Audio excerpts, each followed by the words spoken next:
अप्रैल 1967। ये है फूलों का बगीचा। क्या कौन से सन की वाणी चल रही है? 67 की, लेकिन अभी रिपीट हो रही है। अब चल रही थी किस रूप में? है माँ के रूप में, और अभी उस वाणी की व्याख्या है। बोला ये फूलों का बगीचा है। फूल किसको कहा जाता है और कांटा किसको कहा जाता है? फूल कहा जाता है जो सुखदायी होते हैं, और कांटा कहा जाता है जो दुखदायी होते हैं। तो ये कौन सा बगीचा है? फूलों का बगीचा है। क्या नाम है माता जी आपका? सत्यभामा माता। फूलों का बगीचा और कांटों का जंगल, ये दोनों बातें संगम पर गाई जाती है। क्या संगम पर कांटों का भी और फूलों का भी गायन है, गाई जाती है। माना भक्ति मार्ग में जो भी शास्त्र बने हैं, दुख देने वाले राक्षसी स्वभाव वालों का और सुख देने वाले दैवी स्वभाव वालों का शास्त्रों में गायन है। दुख देने वालों का तो ग्लानि होनी चाहिए, गायन क्यों है?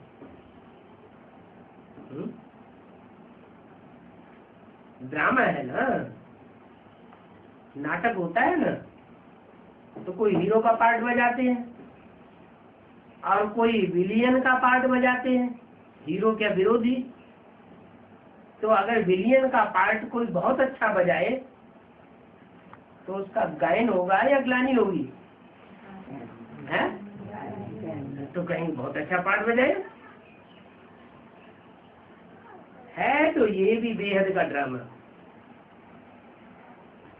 अब कांटों से तुम सब फूल बन रहे हो, जो असुर बन गए हैं वो भी फूल बन रहे हैं, और जो जन्म जन्मांतर फूलों का पाठ बजाया है वो और अच्छे फूल बन रहे हैं। कांटे भी अनेक प्रकार के हैं। सबसे बड़ा कांटा कौन सा गाया जाता है? बबूल का। ऐसे बबूल के कांटों को भी आकर के बड़े से बड़ा फूल बनाता हूँ। मुंबई में एक मंदिर है, क्या नाम है उसका? बाबुल्ला।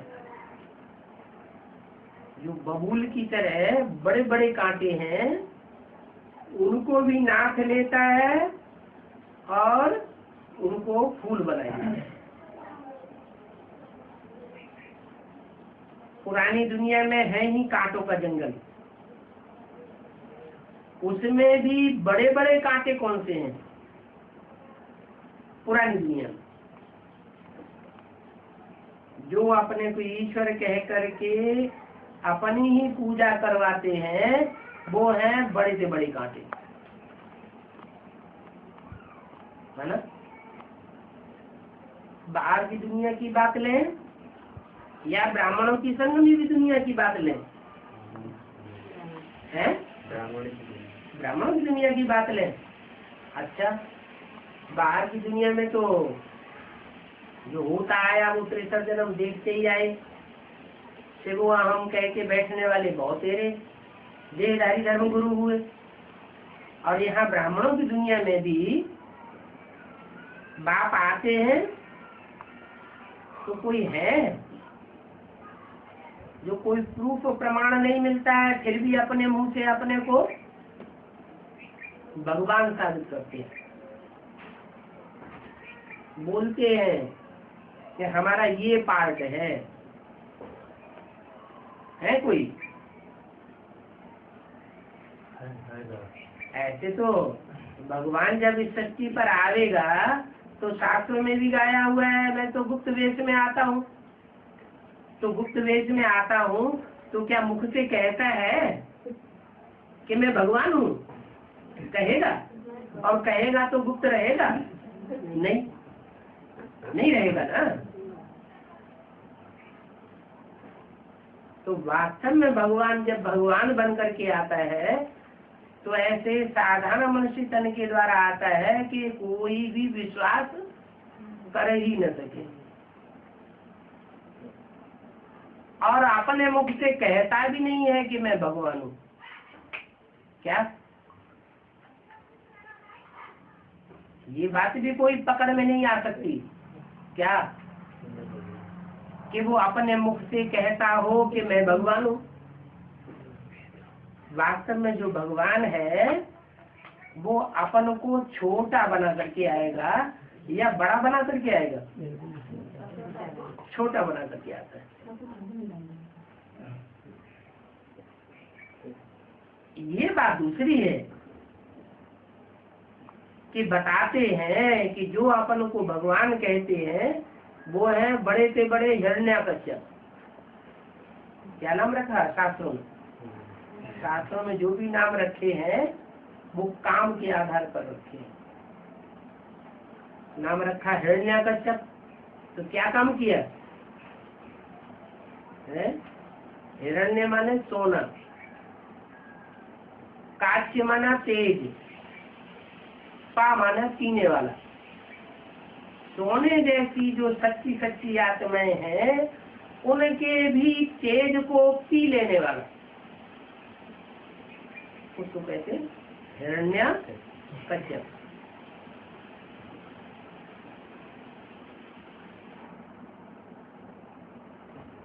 तो ब्राह्मणों की दुनिया में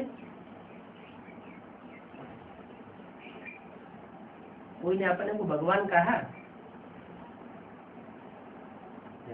है कि मेरे अंदर शिव बाबा आता है, मैं ये सोल हूँ, बिना प्रूफ और प्रमाण के ऐसे तो दुनिया में कोई मानने के लिए तैयार होगा नहीं, क्योंकि ये तो बुद्धिमानों की दुनिया है। एक से एक विदेशी बुद्धिमान भरे हुए हैं।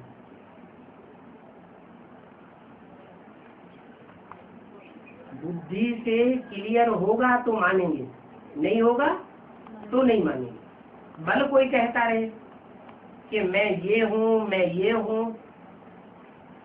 मानने वाला कोई है नहीं। तो क्या कोई ब्राह्मणों की दुनिया में किसी ने कहा कि मैं ये हूँ? है? नहीं कहा, नहीं कहा है, नहीं कहा। कोई कहते हैं। कौन? जो विष्णु पार्टी वगैरह बन के बैठे। नहीं, विष्णु पार्टी वगैरह वो तो बाद वाले हुए। पहले किसने कहा? ब्रह्मा कुमारियों ने भी बाद में कहा। पहले ब्रह्मा ने ही अपने मुख से कहा मैं कृष्ण की आत्मा हूँ, मैं सतयुग में जाके कृष्ण के रूप में जन्म लूंगा। कौन सा जन्म लूंगा? कृष्ण के रूप में जन्म लूंगा। और मेरे अंदर कौन आता है? शिव बाबा आता है। कोई प्रूफ है? कोई ब्रह्मा कुमार कुमारी के पास कोई पक्का प्रूफ है इस बात का कि ब्रह्मा के अंदर शिव बाबा आता है? है? उस टाइम में आता था है? उस टाइम में आता था तो कोई प्रूफ है? मुरली कोई प्रूफ है? क्या प्रूफ है? मुरली चलाता था। क्या मुरली में आया वो प्रूफ बताओ। मुरली में जो कोई किताब दिखाई जाती देखो इस किताब में ये प्रूफ है, तो मुरली में क्या प्रूफ है?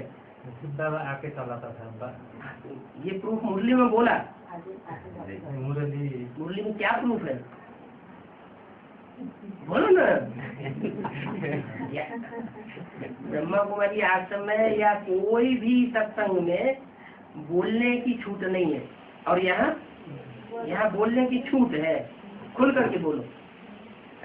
कोई प्रूफ है ऐसा जिससे ये साबित होता हो कि यही कृष्ण की सोल है दादा लेखराज, और इसमें शिव बाबा आता है, सुप्रीम सोल आता है।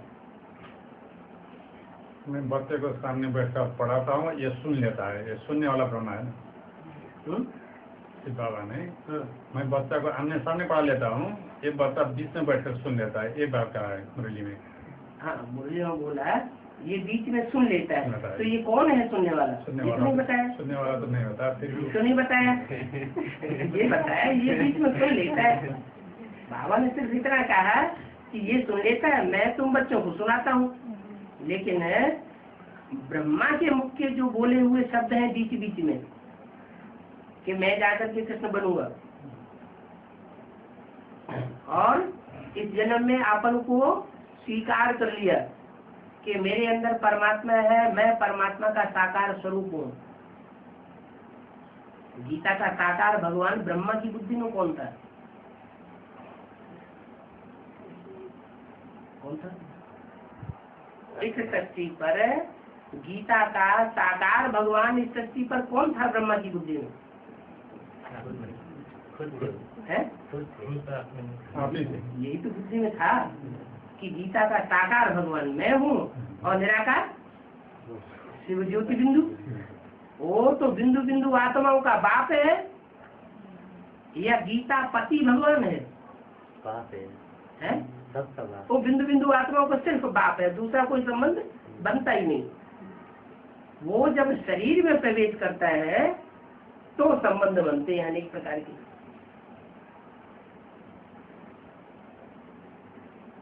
उनमें पहला संबंध बनता है बाप का। यज्ञ की आदि में जिस व्यक्ति ने आकर के ब्रह्मा के साक्षात्कारों का क्लैरिफिकेशन दिया, जो क्लैरिफिकेशन कोई भी गुरु, कोई भी वाराणसी का विद्वान पंडित आचार्य नहीं दे सका, वो क्लैरिफिकेशन जिस व्यक्ति के द्वारा दिया गया उससे ये साबित हुआ कि ब्रह्मा के अंदर ज्ञान का बीजारोपण बाप ने किया है। संस्कृत की गीता है ना, उसमें लिखा हुआ अहम बीज प्रदप पिता, मैं बीज बोने वाला पिता हूँ। तो कोई तन के द्वारा ही बोएगा ना, कि बिंदी ऊपर से आवाज बोलेगी। जैसे मुसलमान लोग कहते हैं अल्लाह मियाँ ने ये फरमाया, तो कोई अर्ज से अल्लाह मियाँ फरमाता है नहीं ना। तो जिसमें आकर के ब्रह्मा के साक्षात्कारों का क्लैरिफिकेशन दिया, और मुरलियों में ये बात साबित भी होती है। ऐसे ऐसे बच्चे थे जो मम्मा बाबा को डायरेक्शन देते थे, ड्रिल कराते थे, टीचर बनकर के बैठते थे, हम उनके डायरेक्शन पर चलते थे। कौन चलते थे? हम माने कौन? मम्मा ओमराज है और दादा लेखराज ब्रह्मा, उनके डायरेक्शन पर चलते थे। तो यज्ञ के आदि में सुप्रीमेसी का पार्ट बजाने वाले साकार में कोई दूसरे थे, इससे ये साबित हुआ जो दूसरे थे वो ही वास्तव में माता पिता थे। वो माता पिता कारण या कारण यज्ञ से चले गए। उनके जाने के बाद फिर कराची में स्वर्ग का टेम्पल स्थापन हुआ। क्या प्रूफ है वो स्वर्ग का टेम्पल था? हिंदुस्तान पाकिस्तान का जब बंटवारा हुआ तो उस बंटवारे के समय खून की नदियां बह रही थी हिंदुस्तान पाकिस्तान में, और कराची के अंदर उस बंगले में 300-400 आत्माएं बड़े आराम से पल रही थी। उनके ऊपर उसका कोई सेक नहीं आया। तो इससे क्या साबित हुआ कि नरक के बीच में स्वर्ग का सैंपल बना दिया। तो वो सैंपल था या ओरिजिनल था? वो स्वर्ग जो बनाया गया वो डुप्लीकेट था या ओरिजिनल स्वर्ग था? है डुप्लीकेट स्वर्ग स्थापन हुआ। क्यों हुआ?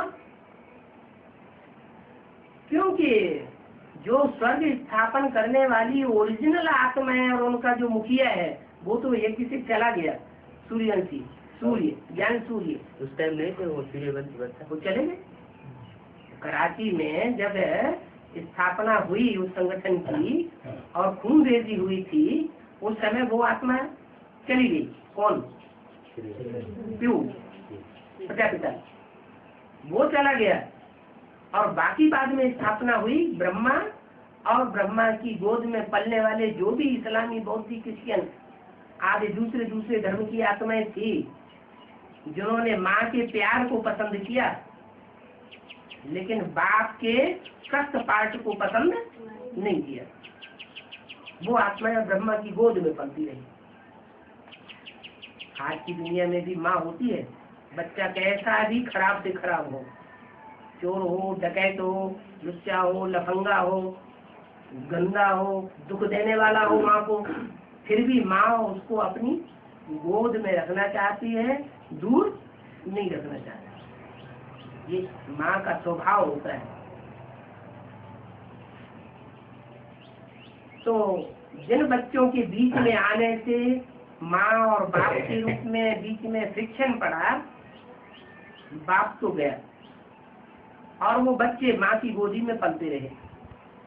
उन बच्चों के सहयोग से ब्रह्मा ने गेट खोला डुप्लीकेट स्वर्ग का।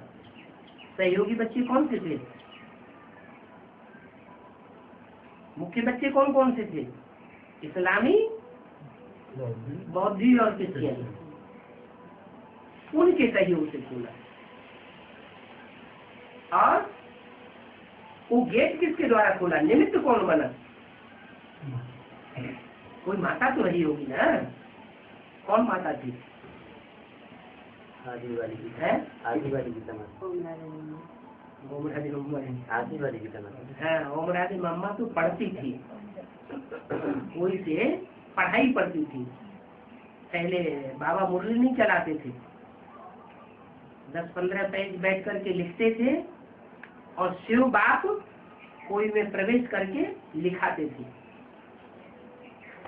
तो कोई माता निमित्त थी, प्रजापिता के जाने के बाद बाबा लिखते थे। वो बाद में मुरली की कॉपी निकलती थी और सुनाई जाती थी क्लास में। तो इस तरीके से यज्ञ के आदि में जो सैंपल बना उसमें सहयोगी बच्चे थे इस्लामी और क्रिश्चियन। और आज की दुनिया में भी जो डुप्लीकेट स्वर्ग बन रहा है, ऊंची ऊंची महलमारियां, अटारियां बन रही हैं दुनिया में, जिनसे आकर्षित होकर के भारतवासी जो जहीन तबक्का है, भारत का बुद्धिमान तबक्का, वो भी खिंचा हुआ कहाँ जाता है? विदेशों में जा रहा है। तो विदेशों में क्या समझते हैं, क्या समझ करके जा रहे हैं कि दुनिया का अगर कोई स्वर्ग बन रहा है तो विदेश में बन रहा है। समझते हैं वहां बहुत सुख है, यहाँ रहेंगे तो यहाँ किटपट्टी की दुनिया में कहाँ रहेंगे। तो डुप्लीकेट स्वर्ग स्थापन होता है इस्लामी और क्रिश्चियंस के द्वारा, उन विदेशी आत्माओं के द्वारा। उसकी शूटिंग हो गई कहाँ शूटिंग हुई? कराची। उसकी यादगार में भारतवर्ष में अजमेर है ना, अजमेर में मॉडल बनाया हुआ है स्वर्ग का। और वहाँ पूजा किसकी होती है? ब्रह्मा की पूजा होती है। बाहर वाले जाके पूजा करते हैं या वहाँ रहने वाले पंडे पुजारी पूजा करते हैं? अंदर रहने वाले पंडे पुजारी ही ब्रह्मा की पूजा करते हैं, बाकी बाहर वाले कोई पूजा नहीं करते। दुनिया में भी देखा जाए, दुनिया में ब्रह्मा की मूर्तियां बनती हैं, ब्रह्मा के मंदिर बनते हैं, ब्रह्मा के पूजा होती है, या विष्णु और शंकर की पूजा होती है? विष्णु और शंकर की पूजा होती है। ब्रह्मा की पूजा, मूर्तियां और मंदिर नहीं बनती। अजमेर में वो जो मंदिर के अंदर बैठने वाले हैं, खाने पीने वाले, मंदिर का दर्शन लोग करने आते हैं तो उनको कुछ न कुछ मिलता है, उससे उनका पेट का भरण पोषण चलता है, इसलिए वो किसकी पूजा करते हैं? ब्रह्मा की पूजा। बाकी दुनिया में कोई जाकर के पूजा नहीं करता। इसकी शूटिंग यहाँ क्या होती है? ब्राह्मण की दुनिया में क्या शूटिंग हो रही है? कोई हो रही है कि नहीं है? क्या हो रही है?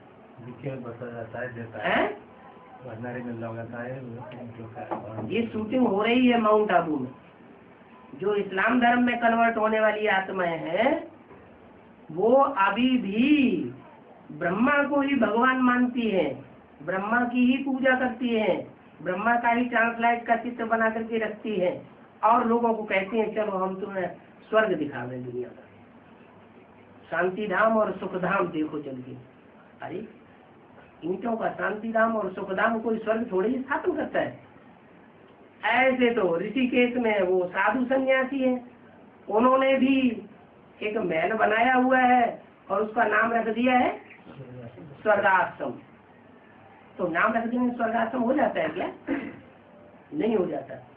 वास्तव में स्वर्ग स्थापना करने का कार्य जो है, जब स्वर्ग होता है इस शक्ति में शुरुआत में, तो कौन से धर्म वंश की आत्मा होती है उसमें? सूर्यवंशी आत्मा होती है। चंद्रवंशी भी बाद में आते हैं। जो फेलियर होते हैं वो चंद्रवंशी होते हैं, कम कलाओं वाले होते हैं वो चंद्रवंशी होते हैं। तो सतयुग के दूसरे जन्म में भी जो आवेगा नारायण और उनकी प्रजा, वो कम कलाओं वाले होंगे, कम जन्म लेने वाले होंगे या संपूर्ण होंगे? है तो कम जन्म लेने वाले, तो सब फेलियर है। पास होने वाले जो हैं वो हैं जो उसी जन्म में पास हो जाते हैं। इतनी पावर परमात्मा से भरते हैं कि परमात्मा के कार्य में सहयोगी बनते हैं और स्वर्ग की स्थापना कर देते हैं। स्वर्गीय संगठन संसार में बना के तैयार करते हैं और उस स्वर्गीय संगठन की इतनी सुरक्षा होती है योग बल से कि सारी दुनिया का विनाश होता है, माउंट आबू का भी विनाश हो जाता है। माउंट आबू में जो शांति धाम बनता है, निसंकल्प स्टेज बनती है संगठित रूप में, वो आत्माएं भी परम धाम वापस चली जाती है बुद्धि योग। या तो स्वर्ग की नई दुनिया में आ जाती है तो वो भी खलास हो जाता है, सुखधाम रहता है तो उसका विनाश हो जाता है। 2500 साल तक स्वर्ग रहता है। अल्पकाल के लिए है या उसे बहुत काल के लिए कहेंगे? है बहुत काल के लिए है। 2500 साल स्वर्ग रहता है। जैसे नरक की दुनिया 2500 साल रहती है, वैसे स्वर्ग भी 2500 साल रहता है। और जो कराची में स्थापना हुई वो अल्पकाल के लिए। तो अल्पकाल की जो प्राप्ति है वो देहधारी धर्म गुरुओं के सहयोग से ब्रह्मा की आत्मा कराती है। ब्रह्मा की आत्मा के द्वारा वो देखने में आता है कि स्वर्ग है, लेकिन स्वर्ग होता नहीं है। बाकी हाँ, ब्रह्मा को जो पूजने वाले हैं वो वही लोग हैं। जैसे अजमेर में, अजमेर माना आज माना बकरी, मेढ़ माने मेढ़ा, माने भेड़ बकरियों का जो देश है, उस देश में ब्रह्मा की पूजा होती है मंदिर बनाकर। अभी शूटिंग हो रही है तो भेड़ बकरियों का देश हो गया। भेड़ बकरियां किसे कहते हैं याद है? भेड़ बकरी किसे कहते हैं? ज्यादा भीड़ हो अब भीड़ बहुत होती है और उसमें एक अगर आगे जाएगी तो पीछे पीछे सब उसके पीछे पीछे चली जाएंगी। ये दिमाग नहीं लगाएंगी कि ये गड्ढा है कि तालाब है कि कहाँ जा रहे हैं, सारी ही नीचे गिरेंगी जाके। अभी एडवांस नॉलेज जब निकलती है तो ये बात साबित हो जाती है क्या, कि वो सच्चाई को नहीं सुनने वाले, सच्चाई को नहीं मानने वाले। जो बड़ी बकरी पुरानी बकरी जहाँ जिस स्थान पे जाएगी है, जो अपने चित्र छपाए देते हैं हम ही त्रिमूर्ति है क्या, ब्रह्मा विष्णु शंकर कोई और नहीं होता, हम है त्रिमूर्ति। मेगा बड़े बड़े तो मेगा प्रोग्राम करते हैं ना, तो उसमें क्या दिखाते हैं, एक तरफ एक दादी का चित्र, दूसरी तरफ दूसरी दादी का चित्र, तीसरी तरफ गुलजार दादी का चित्र, तीनों दादियां दिखा देते हैं और ऊपर से होगा। तो त्रिमूर्ति कौन सी साबित हो गई है, दादियों की त्रिमूर्ति। ये स्वर्ग स्थापन करेंगे। तो त्रिमूर्ति शिव जिसे कहा जाता है वो त्रिमूर्ति शिव संसार में बुद्धिमान लोग उसे स्वीकार कर लेंगे, भले चित्र छपा दो, एडवर्टाइजमेंट कर लो, लेकिन दुनिया उस बात को मानने वाली नहीं है। भारत में तो फिर भी तभी ही मानेंगे जब ब्रह्मा के रूप में कार्य करके दिखाई और विष्णु के रूप में समन्वय करके दिखाई, माना बैलेंस करके दिखाई। जैसे त्रिमूर्ति में ब्रह्मा तो बड़े लूज होकर के बैठे हैं, बड़े आराम से, भले मुरली में बोल दिया कि शादी बर्बादी, भले मुरली में बोल दिया मकान नहीं बनाना है, प्रॉपर्टी बना के अभी क्या करेंगे, सब विनाश हो जाएगी। लेकिन बाबा से कोई बच्चे आगे पूछते, बाबा बड़ी परेशानी है, खाना हमसे बनाया नहीं जाता है, हमें इतना काम करना पड़ता है और घर में बूढ़ी माता है। बाबा का दिल पिघल जाता था। अच्छा बच्चे शादी कर लो, पवित्र रहेगा। अरे पवित्र रह करके दिखाई दे शादी करने के बाद, तो फिर मुरली में शिव बाबा को कहने की क्या दरकार है, क्या शादी बर्बादी। तो माना दिल माँ का ऐसा होता है कि वो परमिशन दे देते हैं, भले नुकसान हो जाए थोड़ा, और जब उसका नुकसान होगा तो परमिशन देने वाले का भी थोड़ा नुकसान तो जरूर होगा। तो माँ इस बात को स्वीकार कर लेती, भले मेरा भी नुकसान हो, वो भी वाजिब। क्या भारत की परंपरा में अभी तक, अभी थोड़े समय से तो माता को वर्षा मिलता चला आया है, प्रॉपर्टी में से हिस्सा मिलता है, लेकिन अभी 10-20-50 वर्ष से पहले कभी भी माता को वर्षा नहीं मिलता था। क्या बच्चों को वर्षा बराबर बांटा जाता था, माँ को वर्षा नहीं मिलता था। ये परंपरा कहाँ से पड़ती है, ये शूटिंग कहाँ होती है, ब्राह्मणों की संगम की दुनिया में। कैसे कि ब्रह्मा को जो बड़ी से बड़ी माँ है संसार की, उसको स्वर्ग का वर्षा प्रैक्टिकल में जीते जी नहीं मिलता, उसको शरीर छोड़ना पड़ता है। जो दुष्ट बच्चे हैं वो उसका हाथ फेल कर देते हैं। आज भी ऐसे ही है, बाप और माँ दोनों समान कोटि है ना। माँ तो बच्चे को 9 महीने पेट में पालती है, फिर 4 से 8 साल उसका पालन पोषण करती है, वो अच्छी चीज साफ करती है। ज्यादा मेहनत कौन करता है पालना में, बाप करता है या माँ करती है, माँ ज्यादा करती है। फिर जब बच्चे बड़े हो जाते हैं, बाप खुदा न खास्ता चला जाए कहीं या मर जाए, शरीर छोड़ जाए, तो बच्चे माँ के आर्डर पे चल रहे हैं आज की दुनिया में, या अपनी मुट्ठी में रख करके चलाते हैं। कोई माता ऐसी बैठी हो जिसके डायरेक्शन पर बच्चे चल रहे हो तो बता दो, हैं? बाप तो है ही नहीं, बाप की तो बात ही छोड़ो, बाप तो चला गया। तो माँ के कंट्रोल में बच्चे आ जाते, वो बच्चे जो है माँ को अपने कंट्रोल में मुट्ठी में कर लेते। हुआ ना। यहाँ भी बाबा की यही कंप्लेंट है मुरली में, क्या कि गीता का भगवान कृष्ण बच्चे को बना दिया। गीतापति भगवान किसको बना दिया? आज बच्चे ऐसे माँ के ऊपर काबिज होकर के बैठ जाते हैं जैसे माँ के खत्म हो। खत्म ने इतनी खसमियाना नहीं दिखाया होगा, और बच्चे पिता से भी ज्यादा माँ के ऊपर कंट्रोल कर देते हैं।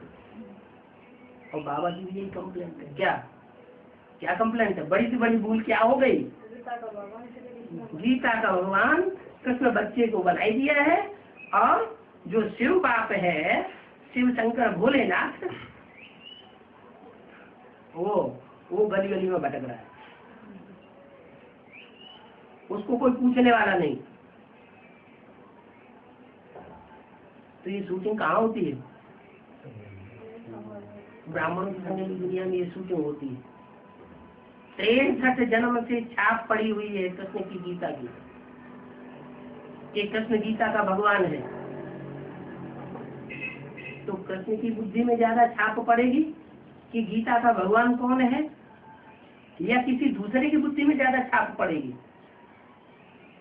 कि गीता का भगवान कौन है साकार में? 63 जन्म से तो संसार में यही मान्यता चलती चली आई, क्या कि गीता का भगवान कृष्ण है।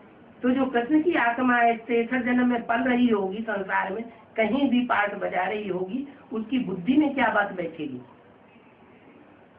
63 जन्म की क्या छाप बैठेगी कि गीता का भगवान कृष्ण ही है। और अभी भी शरीर छूट गया, छूट जाने के बाद भी अभी वही पढ़ाई चल रही है। कृष्ण की आत्मा अभी भी पढ़ रही है, लेकिन कौन सी पढ़ाई बाकी है अभी पढ़ना? सारी पढ़ाइयाँ हो चुकी हैं, अभी कौन सी पढ़ाई बाकी है? गीतापति भगवान कौन है? वो न कृष्ण की बुद्धि में बैठता है, और न जो कृष्ण की माता है ओरिजिनल, उसकी बुद्धि में बैठता है। कौन है कृष्ण की माँ? कमला देवी है? गीता माता। यज्ञ के आदि में कौन थी? गीता माता। गीता माता ही से तो कृष्ण बच्चा पैदा हुआ था। यज्ञ के आदि में ब्रह्मा बाबा को ये निश्चय बैठ गया कि मैं ही कृष्ण की आत्मा हूँ। ये किसके बताए पर बैठ गया? गीता माता ने बताया, तो बुद्धि में पक्का हो गया। फिर उनको साक्षात्कार हुआ था प्रैक्टिकल में। प्रजापिता को तो साक्षात्कार नहीं हुआ था, तो उन्हीं की बुद्धि ने पक्का कर लिया कि मैं कृष्ण की सोल हूँ। ये तो पक्का कर लिया, लेकिन ये भूल गए क्या कि मेरा बाप कौन है। वो चलता बना, उसको नहीं रोका किसी ने, न माँ ने रोका और न कोई बच्चों ने रोका। बाप गया। अब माँ वो भी थोड़े समय के बाद शरीर छोड़ के चलेगी। जो कराची में स्थापना हुई, तो स्थापना की शूटिंग करके गई। क्यों? कि वो जो गीता माता थी, जिसके ऊपर कृष्ण बच्चे की छाप बैठ गई, दादा लेखराज की बुद्धि में छाप बैठ गई कि ये श्रेष्ठ आत्मा है, कृष्ण के ऊपर दीवानी हो गई। तो उसकी बुद्धि में भी ये नहीं आया क्या कि सृष्टि का सरपरस्त कौन है। इसलिए ब्रह्मा बाबा का साथ दिया, प्रजापिता का साथ नहीं दिया। डुप्लीकेट स्वर्ग की स्थापना में सहयोगी बन गई। तो झूठी गीता हुई या सच्ची गीता हुई? झूठी गीता हुई। झूठी गीता से झूठा स्वर्ग स्थापन होता है, और सच्ची गीता से, सच्ची गीता कौन? सच्ची गीता वो जिसके दिल पर निराकार शिव शंकर भोलेनाथ की छाप पड़ी हुई हो, वो ही गीता का भगवान है। वो सच्ची गीता से स्वर्ग, और सच्ची गीता से स्वर्ग 1 सेकंड में स्थापन होता है। क्या? जिस दम कृष्ण और जगदम्बा की बुद्धि में ये बात बैठ जाएगी, क्योंकि शरीर तो दोनों के एक ही होते हैं अंतिम, अंतिम शूटिंग में किसके किसके, हृदय की आत्मा और जगदम्बा की आत्मा। जगदम्बा अपने शरीर के शरीरधारी होती है। ब्रह्मा की पूजा जो है वो दादा लेखराज के रूप में, वृद्ध व्यक्ति के रूप में पूजा नहीं होती।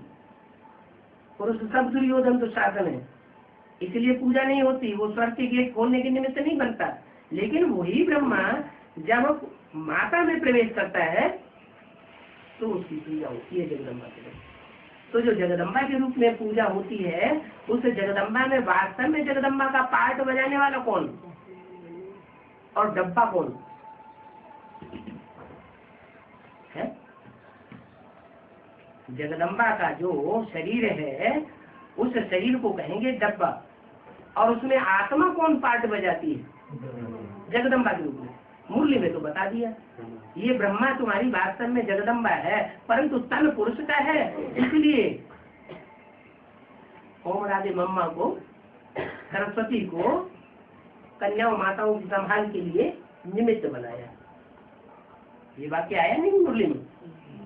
इससे साबित ये होता है कि वास्तव में ब्रह्मा ही सृष्टि की माता का पार्ट बजाता है, जिसके लिए गायन है त्वमेव माता च पिता त्वमेव। त्वमेव, ये तुम शब्द किसके लिए कहा गया? तू माने एक। वो कौन? वो सुप्रीम सोल दादा लेखराज ब्रह्मा के द्वारा माँ का पार्ट बजाता, ओरिजिनल माँ। बल यज्ञ की आदि वाली आत्मा माता, गीता माता दोबारा जन्म लेकर के एडवांस पार्टी में आकर के जगदम्बा बनती है, पार्ट बजाती है, बच्चों की पालना करती है। लेकिन सहन शक्ति का पार्ट किसने बजाया है? जगदम्बा ने नहीं। निमित्त कौन बना? साकार में निमित्त कौन बना? ब्रह्मा निमित्त बना ना। दादा लेखराज क्या चोला निमित्त बना ना। जगदम्बा ने तो सहन शक्ति का पार्ट नहीं बजाया। तो माँ का मुख्य पार्ट क्या होता है? मुख्य गुण कौन सा होता है? सहन शक्ति। तो सहन शक्ति के आधार पर माँ का पार्ट जो है वो सुप्रीम सोल ने दादा लेखराज ब्रह्मा के द्वारा बजाया। पिता का पार्ट, टीचर का पार्ट, गुरु का पार्ट नहीं बजाया, क्योंकि पिता का काम होता है आदि में बीज बोना और अंत में वर्षा देना।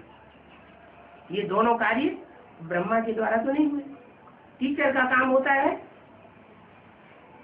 जो भी टेक्स्ट बुक है उस टेक्स्ट बुक का क्लैरिफिकेशन देना। हमारी टेक्स्ट बुक कौन सी है? मुरली है हमारी, पद्य कविता, और अव्यक्तवाणी है हमारी गद्य प्रोज। उन दोनों का क्लैरिफिकेशन सुप्रीम सोल जिस तन के द्वारा देता है वो बाप भी है, क्लैरिफिकेशन देने वाला टीचर भी है, और लास्ट में वो सप्त पाठ सदगुरु का भी बजाने वाला है। सदगुरु का काम क्या होता है? सप्त पाठ बजा करके बच्चों की सदगति करना। सदगुरु है तो सदगति करके जाएगा। वो जो गुरु आते हैं इब्राहिम, बुद्ध, कैसे गुरु नानक, वो कोई सदगति नहीं करते हैं और ही सारी दुनिया की दुर्गति होती जाती है। 2000 साल दुर्गति की हिस्ट्री मौजूद है। सृष्टि की दुर्गति हुई है या सदगति हुई है? मनुष्यों की दुर्गति हुई है, मेंटलिटी नीचे गिरती जाती है। तो सदगुरु के रूप में लाख पाठ बजा करके बांधा हुआ है कि बच्चों की सदगति करके ले जाऊंगा। कोई भी आ नहीं, बच्चे चाहे या न चाहे। कोई बच्चे कहेंगे हमें नहीं स्वर्ग चाहिए, तो बाप कहते नहीं, जाना ही पड़ेगा। बिना गति सदगति के कोई बच्चे को वापस 500 करोड़ में से कोई भी एक भी आत्मा नहीं बचती जिसको कम से कम एक जन्म की सदगति न मिले। तो सुप्रीम सोल ब्रह्मा के द्वारा माँ का पाठ बजाता है। माँ के रूप में उसने जो ज्ञान दूध दिया उसको मुरली कहा जाता है, लेकिन उस मुरली को गीता ज्ञानामृत नहीं नाम दिया जा सकता। क्यों? क्योंकि अमृत जो है गायन है शास्त्रों में। अमृत कलश कब निकला? जब मंथन हुआ। जब तक मुरली का, महावाक्यों का मंथन नहीं होता, मनन चिंतन मंथन नहीं होता, तब तक वो ज्ञान अमृत जो है वो गीता नहीं कही जा सकती। अभी टीचर के रूप में मनन चिंतन मंथन सब ब्राह्मणों का चल पड़ा। जो भी बेसिक नॉलेज से आते हैं, बेसिक नॉलेज लेकर के और एडवांस कोर्स जैसे ही लेते हैं, वैसे उनकी बुद्धि का मनन चिंतन मंथन नंबरवार खुल जाता है। वो मनन चिंतन मंथन से उनके अंदर वो ज्ञान अमृत बुद्धि में बैठ जाता है। जिस ज्ञान अमृत के पान से वो आत्माएं मनुष्य से देवता बनती है। ब्रह्मा के द्वारा जो कार्य हुआ, मनुष्य से देवता बनाने का कार्य हुआ या मनुष्यों को ब्राह्मण बनाने का कार्य हुआ? ब्रह्मा के द्वारा सिर्फ ब्राह्मण बने हैं शूद्र से, कोई देवता नहीं बना। लेकिन देवता बनाने के लिए कौन चाहिए? ब्राह्मण बनाने के लिए तो ब्रह्मा चाहिए। डॉक्टर बनाने के लिए कौन चाहिए? डॉक्टर चाहिए। वकील बनाने के लिए कौन चाहिए? वकील चाहिए। तो देवता बनाने के लिए कौन चाहिए? जो देवताओं में भी सबसे बड़ा देवता है वो ही चाहिए, जिसने 21 जन्म तो स्वर्ग का सुख भोगा ही है, लेकिन 21 जन्म के बाद जो 63 जन्म होते हैं, उन 63 जन्मों में भी उसने असुरों से मुकाबला किया है देवताओं की सुरक्षा के लिए। क्या? तो देवत्व का काम किया, अच्छा काम किया या बुरा काम किया? अच्छा काम किया। आखिरी जन्म तक भी संघर्ष करता है। वहां भी 63 जन्म संघर्ष करता है, तो यहाँ शूटिंग पीरियड में भी राम की आत्मा ब्राह्मणों की दुनिया में रह करके संघर्ष करेगी या कृष्ण की तरह चैन की बंसी बजा करके अपना पुरुषार्थ पूरा करेगी? संघर्ष करती है। संघर्ष करते करते करते करते लास्ट में जाकर के राम राज्य स्थापन हो जाता है। तो रामायण बना दी भक्तों ने। रामायण पढ़ते हैं और रोते जाते हैं, हाय हमारे राम भगवान को बड़ा दुख हुआ। कितना दुखी होते हैं, आंसू बहाते हैं रामलीला देख देख करके। लेकिन क्या वो पार्ट बजाते समय राम की आत्मा को दुख हुआ होगा? क्यों? उसको दुख क्यों नहीं होना चाहिए? जो सशक्त आत्मा होती है वो ज्यादा से ज्यादा दुख भी सहन कर सकती है, और सशक्त आत्मा ज्यादा से ज्यादा सुख भी भोगती है। जब शक्ति होगी शरीर में तो सुख भोगा जा सकता है, और शरीर में शक्ति ही नहीं है, इंद्रियों में पावर ही नहीं है, तो सुख नहीं भोगा जा सकता। शक्ति से ही सुख भोगा जाता है। जो जितना पावरफुल वो उतना ज्यादा सुख भोग सकता है, जो जितना पावरफुल वो उतना ज्यादा दुख भी सहन कर सकता है। तो इसलिए वो सुप्रीम सोल जब आता है, ब्रह्मा के तन में आता है, तो ब्रह्मा की आत्मा तो आराम से स्वीकार कर लेती है क्या, कि मैं कृष्ण की सोल हूँ, मैं कृष्ण देवता सृष्टि का पहला पत्ता बनने वाला हूँ, मेरा यहाँ ब्रह्मा का पार्ट है, आराम से स्वीकार करती है। लेकिन राम की आत्मा सुप्रीम सोल होते हुए भी, सुप्रीम सोल सर्वशक्तिवान बाप के रूप में माया से मुकाबला करने वाला होते हुए भी अपने को स्वीकार नहीं कर सकता। क्या नहीं कर सकता? क्या स्वीकार नहीं कर सकता? कि मैं राम की आत्मा हूँ, मैं शंकर की आत्मा हूँ, मेरे द्वारा भगवान पाठ बजाय रहा है, या सुप्रीम सोल शिव मेरे में प्रवेश करता है। कोई भी ऐसी कैसेट भी नहीं हो सकती प्रूफ के लिए। कोई भी ऐसा VCD या DVD नहीं हो सकता। कोई भी ऐसा एक लेटर भी नहीं हो सकता बच्चों को लिखा हुआ। ऐसा लेटर जिस लेटर में ये स्वीकार किया हो कि मैं भगवान। आजकल तो ईमेल चल पड़ा है, लेटर लिखने की तो परंपरा खत्म हो रही है, क्योंकि लेटर तो कई दिन में पहुंचता है, ईमेल तुरंत का तुरंत पहुंच जाता है।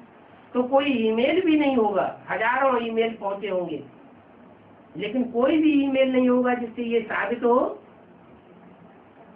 कि मैं राम हूं। और ब्रह्मा की सुन,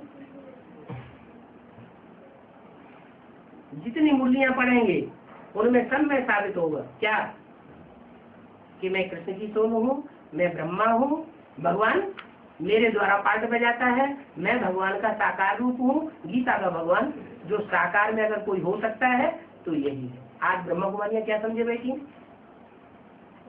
ब्रह्मा कुमारियां ब्रह्मा को बाप मानती हैं, तो फॉलो किसको करेंगी, ब्रह्मा को ही फॉलो करेंगे। वो क्या समझती है, गीता का भगवान कौन है साकार है? जो ब्रह्मा समझे बैठे होंगे, तो ब्रह्मा की कुमारियां भी, कुमार भी यही समझ करके बैठेंगे, कोई अलग से पिता नहीं होता संसार का, विश्व पिता कोई दूसरा नहीं हो सकता। विश्व पिता कौन है, ब्रह्मा ही विश्व पिता है, ब्रह्मा ही गीता का भगवान है, ब्रह्मा ही शिव भगवान का साकार रूप है। लो, अब सारे शास्त्र झूठे हो गए, इसलिए ब्रह्मा कुमारी मानती है कि शास्त्र सब झूठे, शास्त्र सब झूठे, और जो वो बोलती है वो सब सत्य है।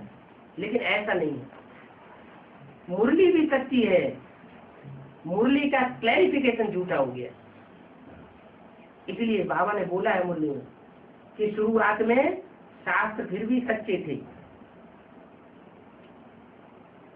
जब आज में सतो प्रधान स्टेज में शास्त्र बनाए गए थे, भक्ति भी पहले सतो प्रधान होती है, दुनिया की हर चीज 4 अवस्थाओं से गुजरती है, तो भक्ति भी 4 अवस्थाओं से गुजरेगी या नहीं गुजरेगी, भक्ति भी 4 अवस्थाओं से गुजरती है। कौन कौन सी 4 अवस्थाएं, सतो प्रधान, सतो सामान्य, रजो और तमो। जब भक्ति की शुरुआत हुई थी, शास्त्रों को लिखने की शुरुआत हुई थी कंदराओं में, क्या पहले चित्र बनते हैं या पहले शास्त्र बनते हैं? जो चित्रकार हैं वो पहले कलाकारी करते हैं चित्र बनाने की, वो चित्र बनाते हैं। तो जो एलोरा, एलिफेंटा, कन्हेरी, ये जो गुफाएं बनाई गई है पहाड़ों में, पहाड़ काट काट करके उनमें जो चित्रकारी की गई है 2000 साल पहले, 2-2,500 साल पहले, 2,200 साल पहले, वो चित्रकारी सच्ची चित्रकारी थी। उस चित्रकारी से बाद में शास्त्र बने हैं। उन शास्त्रों में पहले पहले गीता का भगवान निराकार था, और ये विदेशी विद्वानों ने ये बात साबित भी कर दी है अपनी अपनी थीसिस में, अपनी अपनी रिसर्च में। जैसे कीरो है, कीथ है, उन्होंने ये साबित किया है कि पहले गीता का भगवान निराकारवादी था, बाद में कृष्ण उपासकों ने उसमें कृष्ण का नाम साकार रूप में डाल दिया, और भारत की बेइज्जती हो गई संसार में। क्योंकि सब धर्म पिताएं मानते हैं कि वास्तव में गॉड फादर तो निराकार है। अगर गीता में निराकार का नाम होता तो सारी दुनिया के जितने भी दूसरे धर्म वाले हैं वो गीता को मानते, वो भारत की मान्यता देते। लेकिन कृष्ण का नाम डालने से भारत का मान चट हो गया। अभी बाबा कहते हैं मैं तो साधारण गुप्त रूप में आता हूँ, मैं जब आता हूँ तो इतने गुप्त रूप में आता हूँ कि मूढ़मती लोग मेरे को पहचान नहीं सकते। क्या पहचानेंगे? इन आंखों से देख करके पहचानेंगे या तीसरे नेत्र से पहचानेंगे? तीसरे नेत्र से, तो ज्ञान के नेत्र से तो पहचाना जा सकता है, लेकिन इन आंखों से देख करके कोई भगवान के पाठ को पहचान नहीं सकता। भगवान जो है वो इन आंखों से देखने की चीज नहीं है। भगवान तो सुप्रीम सोल को कहा जाता है। सुप्रीम सोल इन आंखों से दिखाई पड़ेगा क्या?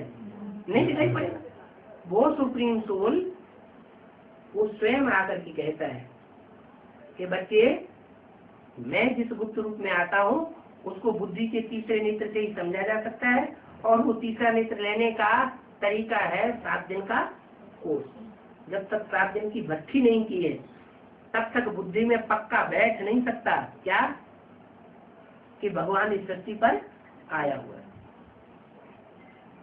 दुनिया में भी बच्चा पैदा होता है तो पहले शरीर छोड़ता है, शरीर छोड़ने के बाद ही तो बच्चा बन के पैदा होता है कि नहीं? और बच्चा पैदा तब होता है जब वहां शरीर छोड़ने से पहले 4 महीने से पहले ही गर्भ तैयार हो जाता है। व्यक्ति ने शरीर नहीं छोड़ा, शरीर छोड़ने से 4 महीने पहले से ही उसका गर्भ तैयार हो रहा है उसके संस्कारों के अनुसार। वो गर्भ 4-5 महीने का जब हो जाता है निर्जीव गर्भपिंड, तब उसमें वो आत्मा वहां से शरीर छोड़ करके आती है और प्रवेश करती है, तब उसमें हलनचल शुरू होती है। फिर 9 महीने के बाद बच्चा पैदा होता है। ऐसे ही यहाँ भी है, यहाँ तो आत्मा की बात है, यहाँ कोई शरीर की तो बात लंबी चौड़ी है नहीं कि 9 महीने बिताने पड़े। हाँ ये है कि एक दिन आना, एक दिन जाना और 7 दिन की भट्टी। उस 9 दिन के बीच में जबकि आना जाना होता है ना, तो भी ज्ञान की ही बातें होती हैं, कोई दूसरी बातें होती हैं, ज्ञान की बातें होती हैं। तो ज्ञान गर्भ में आत्मा 9 महीने जो है वो पक करके तैयार होकर के बाहर आती है और बाप के घर में जाके उसको जन्म लेना पड़े। क्या कहाँ जन्म लेना पड़े? बाप के घर में जब तक जन्म नहीं लेगी जाके तब तक बाप का बच्चा नहीं ले जाता। उसको संशय निश्चय निश्चय अनिश्चय आता ही रहेगा, पक्का निश्चय नहीं बैठेगा। बच्चा बाप के घर में जन्म ले लेता है, बाप का पक्का बच्चा बन जाता है। फिर माँ भी सहयोगी बनती है परिचय देने के लिए। माँ खुद कहती है बच्चे को, क्या ये तुम्हारा पापा है, ये तुम्हारा पापा है। माँ परिचय देती है, नहीं तो बच्चे को क्या पता कि मेरी पैदाइश करने वाला बाप कौन है? बच्चे को पता होता है क्या? नहीं, माँ परिचय देती है। ऐसे यहाँ भी है, यहाँ जो मुरलियाँ हैं वो हमारी लाठी है। क्या है? मुरली से प्यार माना मुरलीधर से प्यार। तो मुरलीधर जो शिव है वो माँ के रूप में इस सृष्टि में पहले आता है। वो माँ है हमारी मुरलियाँ। उन मुरलियों को पढ़ने से हम जान सकते हैं कोर्स लेने के बाद, 7 दिन की भक्ति करने के बाद, कि वास्तव में भगवान का रूप क्या है। बाकी दुनिया ऐसे जानना चाहे, यहाँ देखें कौन है भगवान है? ये है भगवान। कुछ भी बुद्धि में नहीं बैठेगा। भगवान को कोई पहचान नहीं सकता। भगवान को इस सृष्टि पर आकर के ढिंढोरा नहीं पीटेगा कि मैं भगवान हूँ। और ढिंढोरा पीटने वाले बहुत से निकलते भी हैं।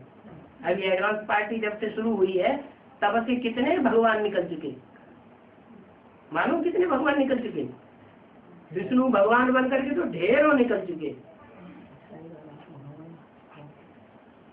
इटावा में एक विष्णु भगवान बन करके बैठा हुआ, वो अपने को राम सीता बोलते हैं। कहते हैं हम 9 दिन गुफा में बैठ करके तपस्या करके आए। तपस्या कुछ नहीं, वही 7 दिन की भट्टी कंपिल में की और आ करके राम सीता बन करके बैठ गए। दशरथ पटेल के बारे में तो सबको पता है, वो भी कहते हैं मैं विष्णु भगवान हूँ। चलो वो तो अहमदाबाद की बात हो गई, पुरानी बात हो गई है। बम्बई में निकला है, वो भी कहता है हम भगवान।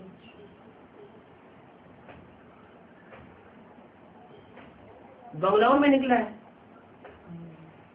वो भी कहता है हम भगवान।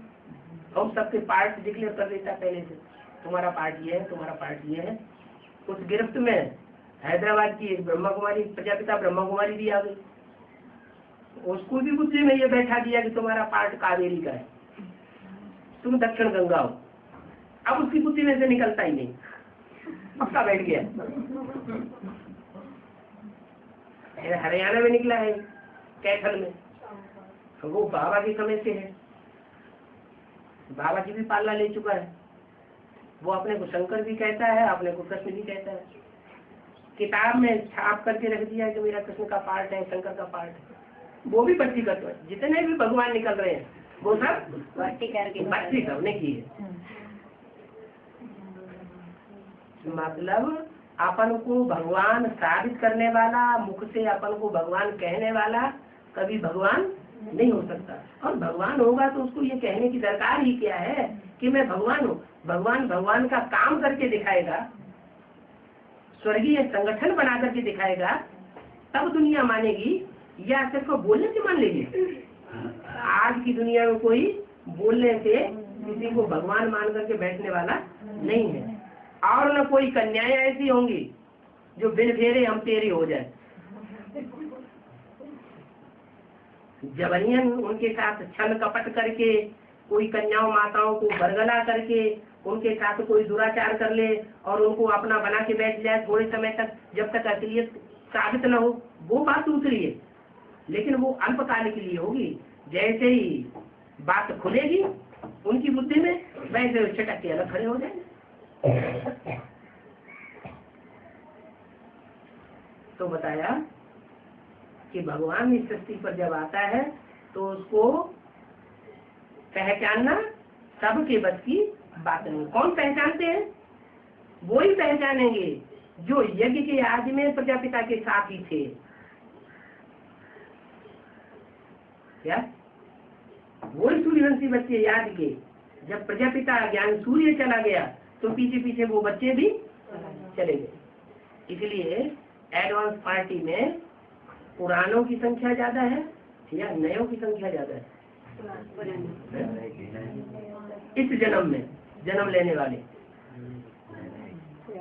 शरीर से जन्म लेकर के जो एडवांस में आते हैं, वो नयों की संख्या ज्यादा है या पुरानों की संख्या ज्यादा है?